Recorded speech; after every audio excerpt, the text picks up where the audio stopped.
From the Library of Congress in Washington, D.C.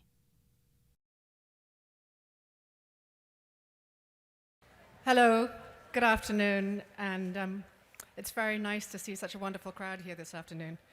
I'm Frances Steed Sellers. I'm the editor of the Style section at the Washington Post, and of course the Post has been one of the longtime sponsors of this wonderful event. So it's with a combination of enormous admiration and affection that I'm here to introduce Sally Bedell Smith, an old friend and also a local author. She lives here in Washington with her husband, Steve Smith, who's the editor of the Washington Examiner. When I tried to reach Sally last week to talk about today, we exchanged several emails before I was able to catch her in her office. That was between an afternoon speaking engagement and an evening talk. The next day, she was heading off to Virginia Beach for a luncheon discussion, and then back to Washington in time for a reception and a dinner. She told me she was embarking on a 7-city tour of the States under the auspices of the Royal Oak Foundation, and that's the organization that works with the British National Trust. All of which made me realize that Sally probably has more formal engagements these days than Her Majesty herself. And without, of course, an entourage of ladies in waiting. There is no waiting in Sally's schedule. And that's because of the enormous interest people have shown in her latest biography, Elizabeth, the Queen, The Life of a Modern Monarch. What Sally has done in this book is to get past the hype and speculation to discover Elizabeth Windsor and how her position has evolved during her 60 years on the throne as she balances her public and private lives, her good works, and her celebrity status. Who would have imagined 2 decades ago that the Queen would be starring with James Bond in a skit that ended with her doppelganger parachuting into the London Olympics?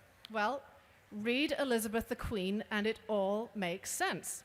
Through Sally, we learn about a woman who is funny, humane, and politically shrewd, with surprising sparkle and vivacity, as well as the resilience to survive when things at the Houses of Windsor are not exactly hunky-dory. Sally devoted 2 years to researching this book and then another year to weaving together the various narratives and tell the Queen's life.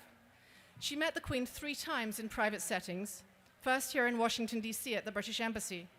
She got access to an enormous number of people who know the Queen intimately, including the British artist Howard Morgan, who told Sally, "She talks like an Italian. She waves her hands about."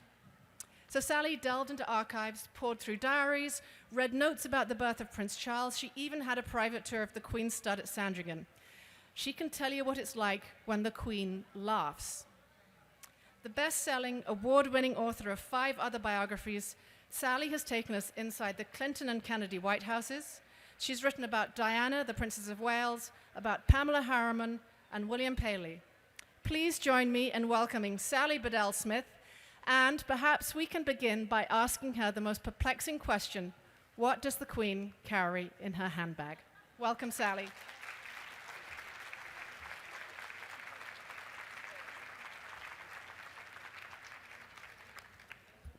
Thank you so much, Frances, for that generous introduction. I have to tell you that I'm especially honored to be introduced by Frances today because our friendship goes back to the mid-1990s when my husband, Stephen, was the founding editor of Civilization, the wonderful magazine of the Library of Congress, and Frances was his highly capable deputy editor.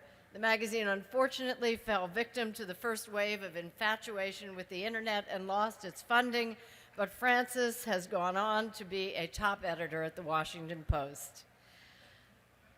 As I've been traveling around the country talking about Queen Elizabeth II, the one consistent question that I have heard is, what did you learn that surprised you?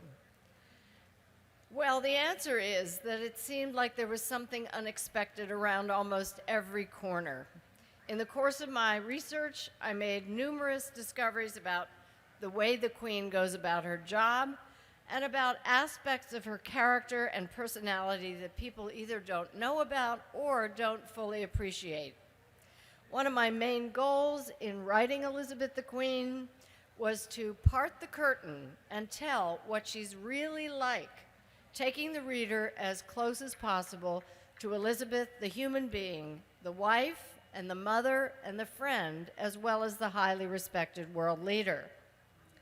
I also wanted to do what none of her other biographers, all of them English, had done, which is to explain her strong connection to the United States.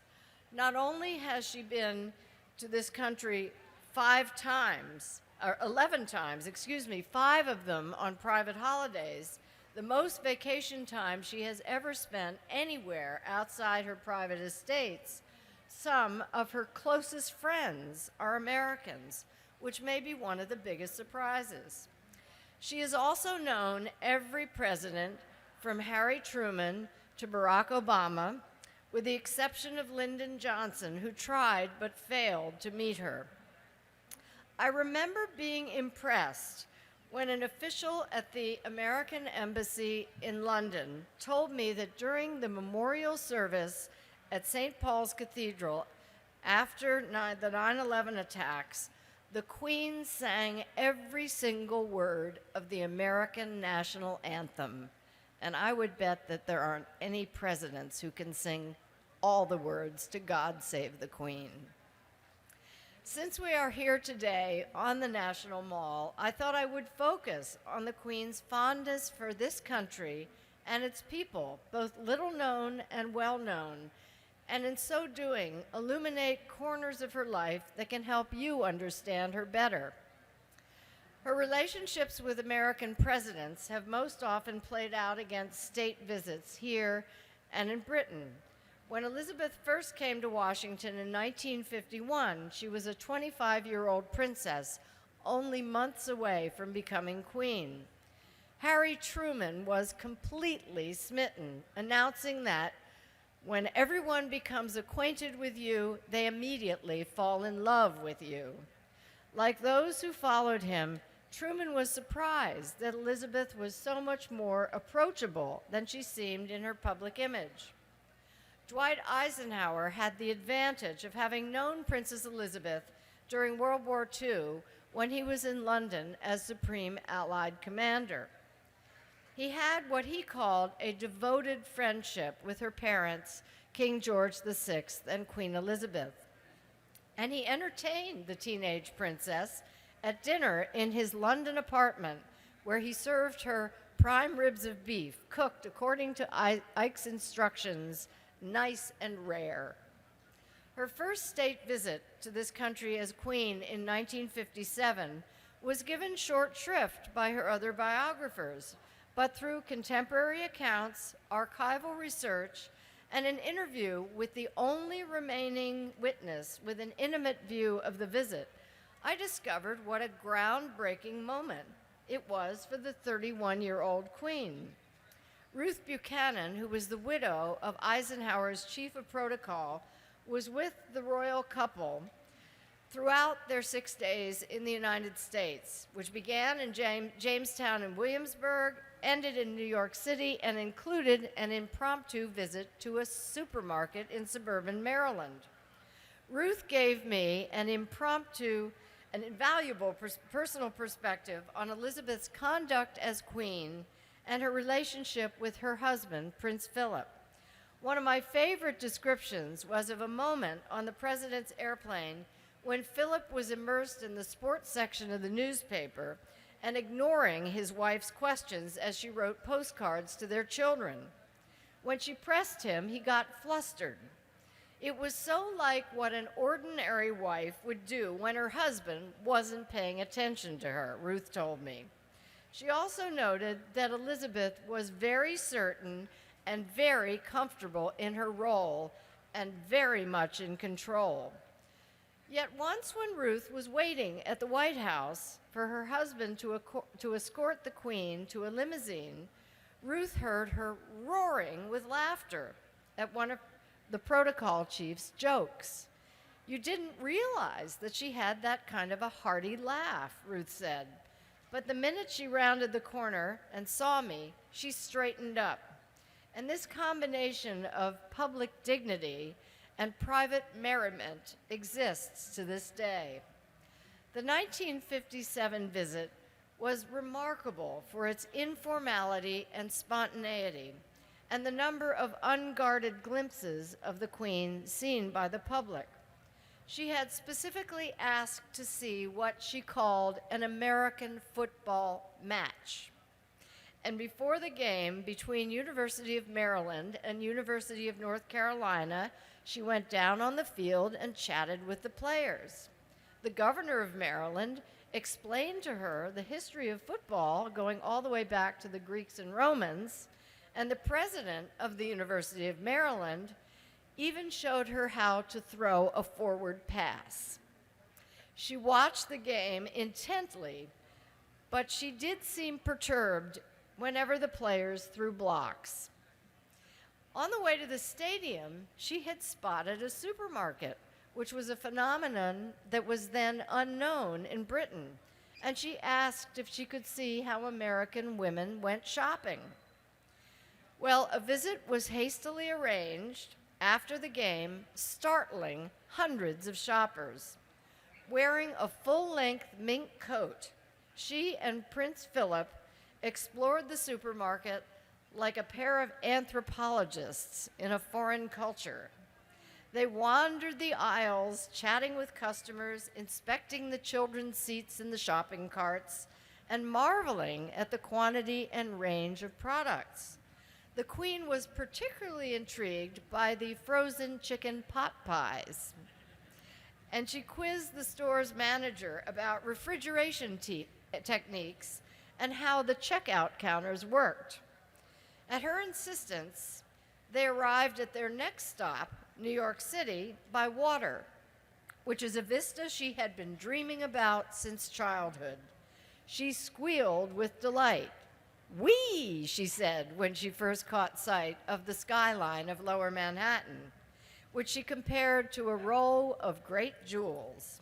That evening, during a white-tie dinner at the Waldorf Astoria, guests were treated to a closed-circuit television image of her eating a three-course meal, which was a highly unusual sight, since she was never supposed to be filmed while she was eating. When the royal couple left for the airport after midnight, their limousine was lit up, so crowds lining the street could see her in her glittering evening gown and her diamond tiara. Many of the women along the streets were wearing bathrobes, and they had curlers in their hair. "Look at all those people in their night clothes," Elizabeth said to Philip. "I certainly wouldn't come out in my night clothes to see anyone drive by, no matter who they were." The British people felt left out as they read in their newspapers about the Queen's spur-of-the-moment walkabouts and relaxed style that they had never seen. To them, she was still a distant presence, and it would be several decades before mingling with ordinary people would become standard procedure. Why did she have to cross the Atlantic to become real? Wondered one daily newspaper in London after she returned home. With the exception of 14 hours in Chicago, for the opening of the St. Lawrence Seaway in 1959, the Queen would not return to the United States for nearly another 2 decades. But she did entertain American presidents in Britain. Eisenhower made a memorable visit to Balmoral, her estate in the Scottish Highlands, where she invited him to a picnic and cooked dropped scones on a griddle for him. He was so impressed that he asked her for the recipe, which she wrote out in longhand, apologizing that the quantity was for 16 and adding that the mixture needed a great deal of beating. She gave Jack and Jackie Kennedy a dinner at Buckingham Palace, which was the first time that a president had dined there since 1918, when Woodrow Wilson was entertained by the Queen's grandfather, King George V. Yet the 31-year-old First Lady was surprisingly critical afterwards, telling photographer Cecil Beaton that she was not impressed by the flowers or the furnishings in Buckingham Palace, or by the 35-year-old Queen's evening gown and what she described as her flat hairstyle. Jackie also said that when she complained about the pressure of being on tour, the Queen gave her a conspiratorial glance and advised, "One gets crafty after a while about how to save oneself." Elizabeth never again saw Jack Kennedy. When he was assassinated on November 22nd, 1963, she was pregnant with her fourth child and prevented by her doctors from attending the memorial service at St. Paul's Cathedral. Yet she insisted on having her own memorial service at St. George's Chapel, Windsor, and she invited 400 American servicemen to attend the service and to have a tour of Windsor Castle afterwards. When Winston Churchill died in January 1965, the Queen gave him the supreme honor of a full state funeral. Lyndon Johnson desperately wanted to be there to represent his country, but he was in the hospital with acute bronchitis. For 3 days, Johnson pressed for special accommodations, including bringing his own chair to the funeral, arranging shelter from the rain, and being allowed to sit while others were standing. The Queen granted all of his requests and thoughtfully invited him to a private audience at Buckingham Palace after the funeral. Unfortunately, Johnson's doctors forbade him from making the trip, denying him his only chance to meet the Queen. Richard Nixon had been very eager to please the Queen since their first meeting in 1957, when he gave her a book titled The Art of Readable Writing, in an effort to improve her public speaking, which had been criticized in the British press. Nixon also hosted a stag dinner for Prince Philip in the White House, which prompted Barbara Walters to scold him for not including any women. Nixon entertained the Queen's 2 older children, Prince Charles and Princess Anne, for 2 days in Washington, even trying to fix up Charles with his daughter Tricia. Nixon had lunch with the Queen once at Chequers, the Prime Minister's residence in the country, but he never managed to get the Queen over here for a state visit. His successor, Gerald Ford, was her host for her ambitious tour during the bicentennial celebrations in 1976. He famously danced with the Queen at the White House to the unfortunate choice of "The Lady is a Tramp," which those who know her said that she probably found very funny.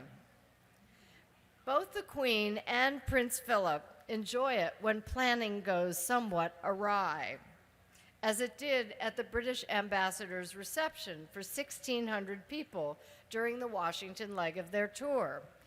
Elizabeth was being trailed by TV cameramen with very big, bright lights, when suddenly the cameraman disappeared and ran for the front door of the ambassador's residence because Elizabeth Taylor was making her grand entrance. Well, the ambassador was furious, but the Queen was merely amused, her press secretary told me, because for once, somebody else was the center of media attention. In private during that trip, she also demonstrated the secret of her sturdy stance that allows her to endure long hours on her feet. Lifting her evening gown above her ankles, she told the wife of her foreign secretary, "One plants one's feet apart like this. Always keep them parallel. Make sure your weight is evenly distributed, and that is all there is to it." The Queen was accompanied on the tour by her good friend Ginny Airlie, who was her first and only American lady-in-waiting, who grew up in New York and Newport, Rhode Island. As the wife of one of the Queen's friends since childhood, the 13th Earl of Airlie, she had been entertained frequently at the Queen's homes at Balmoral and Sandringham. But when the Queen asked her in 1973 to join her household, Ginny had at first declined, suggesting she should get someone more steeped in it all. But the Queen insisted, and Ginny became one of her longest-serving attendants. The temperature during her long days of engagements and walkabouts on the bicentennial tour pushed 100 degrees, but the Queen never faltered. "Luckily, I don't mind the heat," she said while surrounded by a sweltering crowd in Manhattan. It was yet another example of what a number of people told me about the Queen, that she does not perspire, even in the hottest temperatures. This is something I actually witnessed when I was on tour in the tropics with the Queen, and her face remained throughout remarkably dry. One of the Queen's cousins, Lady Pamela Hicks, explained to me in her own inimitable way that the Queen's skin does not run water, and that while it may look good and helps keep her clothing uncreased, it actually does make her uncomfortable. The Queen had only a fleeting encounter with Jimmy Carter during his very first trip outside the United States when he attended a black-tie dinner at Buckingham Palace in 1977. But he managed to offend her mother by enthusiastically kissing her on the lips. "I took a sharp step backwards," the Queen mother recalled, "not quite far enough." She later said that she had not been kissed that way since the death of her husband 25 years earlier. The friendship between the royal family and Ronald and Nancy Reagan was the closest of all the American presidents. The Reagans had first met Prince Charles when he was in California while serving with the Royal Navy in the early 1970s, and they had an equally fond relationship with the Queen and Prince Philip, as well as her sister Princess Margaret, the Queen Mother, and her cousin Princess Alexandra. They kept an extensive personal correspondence that I was given permission to read at the Presidential Library out in California, the Reagan Library. And their letters tell a story of affection and thoughtfulness on both sides over more than 3 decades, a correspondence that continues to this day with Nancy Reagan. In June 1982, when the Reagans were in Europe for summit meetings, the Queen invited them to stay at Windsor Castle, which was the first such personal invitation for an American presidential couple. Not only did she arrange for a dedicated telephone line, she had the first shower installed in the more than 900-year-old castle because she was told that's what the president needed. There was a family dinner on the first night, and the following morning, the Queen invited the Reagans to breakfast. It was surprisingly informal, Nancy Reagan told me. We had to walk through their bedroom, and lined up on a table were boxes of cereal. I said to Prince Charles, "What do I do?" And he said, "Just help yourself." It wasn't anything like I imagined, she said. The most famous part of that visit was the ride on horseback by Ronald Reagan and the Queen, which was a photo opportunity that had taken months of orchestration by White House officials and British diplomats. Reagan told reporters afterwards that the Queen was charming and down to earth, and he observed that she was really in charge of that animal. The Reagans returned the favor the following February when they invited the royal couple on a 10-day visit to California, fulfilling the Queen's long-held dream of seeing the west coast of the United States. But instead of the fabled California sunshine, it poured from San Diego to San Francisco. It even rained out in the desert in Palm Springs during their luncheon at the home of former British Ambassador Walter Annenberg. When the Queen insisted on braving the elements to tour the grounds of his 208-acre estate, she hopped into the maintenance car that was filled with mops and brooms. Reagan had promised the Queen a Western-style ride on horseback at his Rancho del Cielo on a mountaintop near Santa Barbara. The relentless downpour forced the hosts to arrange 4-wheel drive vehicles to climb the 7 miles of hairpin turns up the mountain. Despite concerns about the dangers, the Queen was eager to take the treacherous route. Wearing black rubber boots and a Macintosh, she said, "If we can get there, let's go." The ride on horseback had to be canceled, and a thick fog blocked the view, but the two couples had a lunch of tacos, enchiladas, and refried beans. "Mr. Deaver," the Queen said to Reagan's deputy chief of staff on their ride back down the mountain, "that was so enjoyable, especially the used beans." In San Francisco, there was a black tie dinner in honor of the Queen and Prince Philip at the DeYoung Memorial Museum. Watching the clock, Mike Deaver asked the Queen's private secretary, Sir Philip Moore, why she was taking so long to get ready. "The Queen needs her tiara time," Moore replied. He then explained that she has a kit with tools that she uses to decorate certain tiaras by hooking on pearls or rubies or sapphires or emeralds, depending on what she's wearing. When I asked the crown jeweler, David Thomas, about this, he said that it is, in fact, a pastime that she very much enjoys. The Queen and Prince Philip had an easy camaraderie with George H.W. Bush and his wife Barbara, in part because they were all close contemporaries. Philip and the 41st president had also both seen action in the Pacific in World War II, which gave them a common bond. "The Queen is rather formal," Bush told me, "but I never found her reserve standoffish. It's hard to explain, really, but she is very, very easy to be with. Conversation comes easily." That ease was evident after the White House welcoming ceremony for her third state visit in 1991, when presidential aides forgot to provide a step for the podium that had been designed for the considerably taller president. While making her remarks, the cluster of microphones obscured the Queen's face, offering TV viewers what appeared to be a talking, broad-brimmed, purple and white striped hat. The Queen laughed afterward at another moment slightly gone wrong.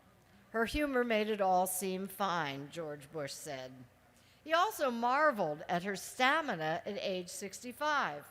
At the state dinner, he observed that her fast pace had left even the Secret Service panting. One of the Queen's private secretaries once said that she has two great assets. First of all, she sleeps very well, and secondly, she's got very good legs. She is, he said, as tough as a yak. I got another insight from a woman named Benedicte Valentiner, who for many years oversaw Blair House, which is where the Queen and Prince Philip were staying during that visit. And she happened to see Elizabeth one morning before she set off on a half-dozen engagements. And she recalled for me that the Queen was standing completely by herself. It was as if she was looking inward, getting set, she said. This was how she wound up her batteries. There was no chit-chat, but standing absolutely still and waiting, resting within herself. It was a remarkable coping mechanism. Bill and Hillary Clinton had a warm relationship with the Queen as well. Like other presidents, Clinton was impressed with what he described as the clever manner in which she discussed public issues, probing me for information and insights without venturing too far into expressing her own political views. He observed that but for the circumstance of her birth, she might have been a successful politician or diplomat. As it was, he said, she had to be both, but without quite seeming to be either. George W. Bush got off on the right foot, literally, with the Queen during her 1991 visit. The president's 44-year-old eldest son was wearing custom-made cowboy boots to his parents' private luncheon upstairs at the White House. And he told the Queen that they were usually printed with Texas Rangers. "Is that on those boots?" the Queen asked. "No, ma'am," young George joked. "God save the Queen." She laughed and she asked, "Are you the black sheep in the family?" "I guess so," he said. When the Queen replied, "All families have them," he asked, "Who's yours?" "Don't answer that," said his mother, which let the Queen escape from the conversation. The 43rd president noticed the Queen's twinkle, which he told me he took as a sign of an easy spirit. George and Laura Bush were not only honored by a state visit at Buckingham Palace in 2003, they hosted her for a state visit at the White House 4 years later. Laura couldn't help noticing one of the Queen's habits at the end of a meal that some people find surprising. She opens her handbag, pulls out a compact, and reapplies her lipstick. Sometime later, Laura made a similar cosmetic fix during a Washington ladies' luncheon and cheerfully said, "The Queen told me it was all right to do this." Before arriving at the White House in 2007, the Queen and Philip had attended the Kentucky Derby for the first time, and Laura made certain to invite the winning jockey, Calvin Burrell, to the state dinner. And when the jockey and the Queen met in the receiving line, Burrell wrapped an arm around her and the First Lady. The Queen had by then become accustomed to American familiarity, and she didn't mind at all that he had breached protocol by touching her. A similar encounter led to headlines in the British tabloids when Barack and Michelle Obama visited Buckingham Palace for the first time in March 2009. At a reception for heads of state attending the G20 summit, the Queen circulated informally through the crowd of high-powered guests. As Michelle and the Queen were talking, they turned toward one of her ladies-in-waiting to show their difference in height. The Queen is about 5'3" or 5'4". Michelle, as you know, is nearly 6 feet. The First Lady put her arm around the Queen, who responded by lightly encircling Michelle's waist. The palace videographer who recorded the encounter told me that they were totally spontaneous gestures, but the tabloids made a fuss about what they called an unthinkable protocol violation by the American First Lady. In fact, the Queen was completely relaxed about what her top advisors called a display of affection and appreciation. Elizabeth's day at the Kentucky Derby was arranged by one of her closest American friends, Will Farish, a former ambassador to Britain and a fellow thoroughbred breeder, during her 5th private holiday on his horse farm in Kentucky. Her first vacation there had been in 1984, and it was such a novelty that when she landed at Lexington, a woman from Customs and Immigration would not admit her to this country without a passport. The State Department protocol officer who was accompanying the Queen tried to explain that the Queen does not have a passport, which is one of the oddities of her unusual status. But the official resisted until a call to Washington gave the Queen clearance.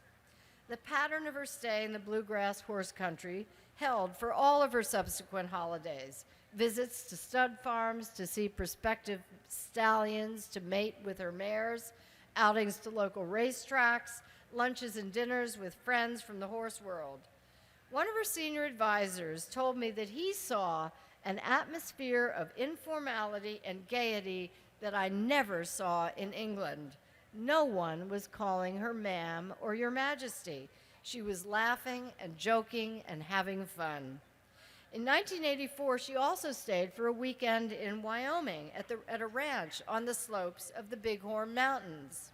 Her hosts were her longtime racing manager, Lord Porchester, and his wife, Jean, another American friend in the Queen's inner circle. When they first met in London in 1955, Jean was struck by what she described as the Queen's steadiness. She is difficult to know, Jean told me, but it is worth the wait. You sort of become friends. It takes a long time to know her.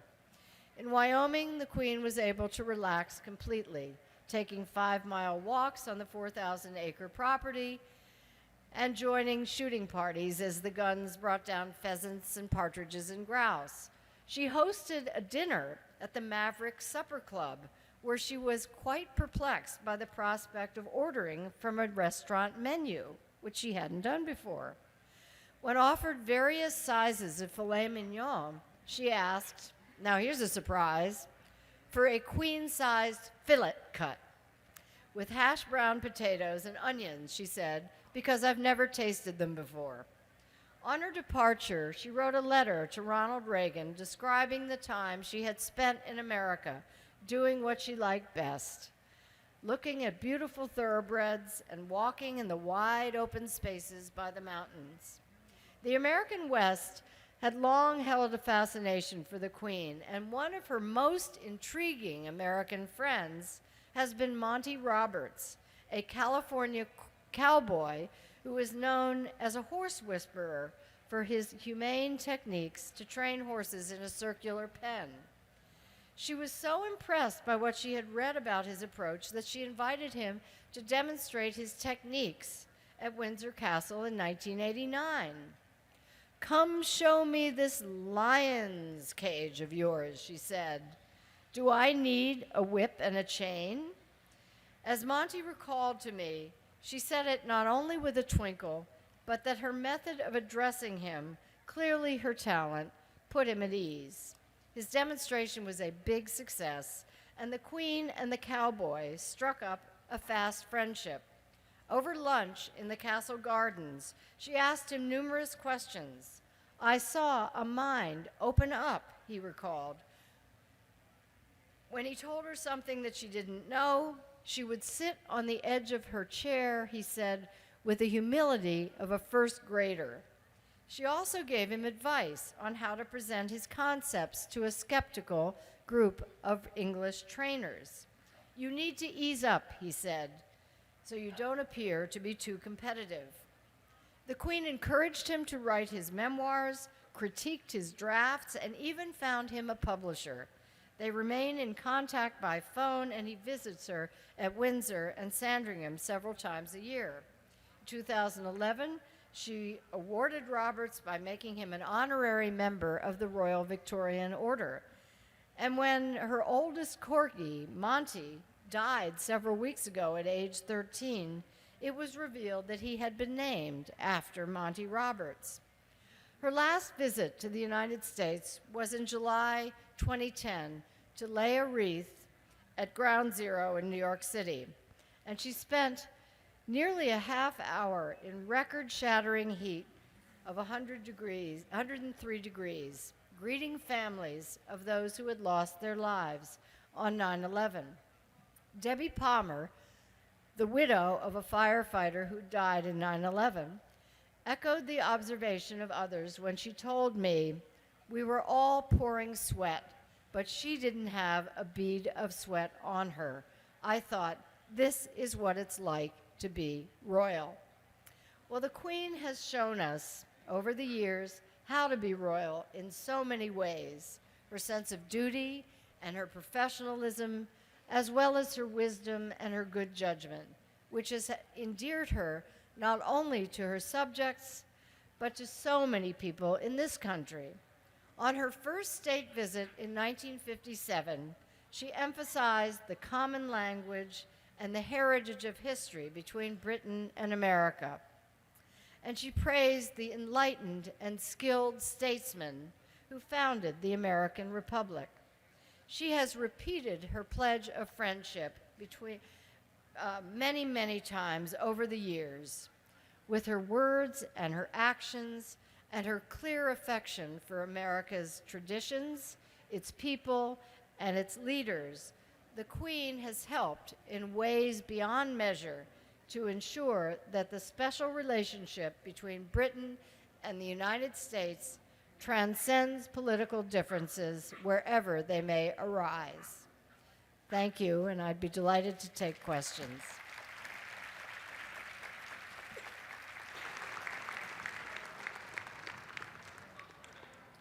Hi, I'm curious if you could tell us what's in her handbag, as was alluded to. Yes. And two, under their legal system, is queen or king, as the gender of the head of state changes, is that the most important political title under their system, or is it something else? I've asked the British Embassy and haven't gotten a reply. Well, first of all, the handbag. I had 3 eyewitnesses, and the most amusing one was the manager of the football team in Hull, who sat next to her at a luncheon. And I talked to him afterwards, and he said that she had opened her handbag and he'd gotten a very good look. And he said, you know, it's just like kind of anybody's handbag. It had a coin purse, probably didn't have any coins in it, but it had her makeup. It had some sweetener for her coffee. It had a comb. It had lipstick. I spoke to one of her ladies in waiting, and she said, you know, you have to understand that the Queen is very practical. She carries things that she needs. So she has a handkerchief. She often carries lozenges. It's up to the lady in waiting to carry things like extra pairs of gloves, needles and threads, things like that. But she's practical, and she wants to have these things close at hand. There's one more thing that a friend told me about that she had seen when she went to dinner at one of the Queen's cousins some years ago. And she was sitting very close to her, and she watched as the Queen opened her handbag and pulled out a suction cup and proceeded to spit into the suction cup. Attached to the suction cup was a hook, and she took it and she plopped it underneath the table so she could hang her handbag on it. That's the essence of practicality. As far as the most important title, I mean, obviously the monarchy goes back 1,000 years. It's often said that the power and the glory in Britain are kept separate, and the power is obviously invested in the Prime Minister, who is the leader of the party that wins in a general election. The Queen has specific powers under the Constitution to be consulted and to encourage and to warn. And she does that in all of her private audiences with the prime ministers and many other government officials, members of the clergy and members of the judiciary, who come to her for completely confidential audiences, which are extremely important to them. Excuse me? So citizen is not the most important political title, like it is under our system? Well, it's the British Constitution is so different from ours. It's unwritten. It's an accumulation of laws and traditions and common law over the years. I mean, they are subjects of the Queen. That is what, you know, the term of art is. I need to ask that we cease asking questions, but just temporarily. Please stick around for more questions from the audience. C-SPAN will be here shortly to continue. They'll be taking questions here from the History and Biography Pavilion and also from national callers. So please stay with us. We'd love to have you continue, and if you have questions, we'll be back with you in slightly less than 10 minutes. Thanks so much for your patience. Please stay with us, and please thank our author, Sally Bedell Smith. That was wonderful. This has been a presentation of the Library of Congress. Visit us at loc.gov.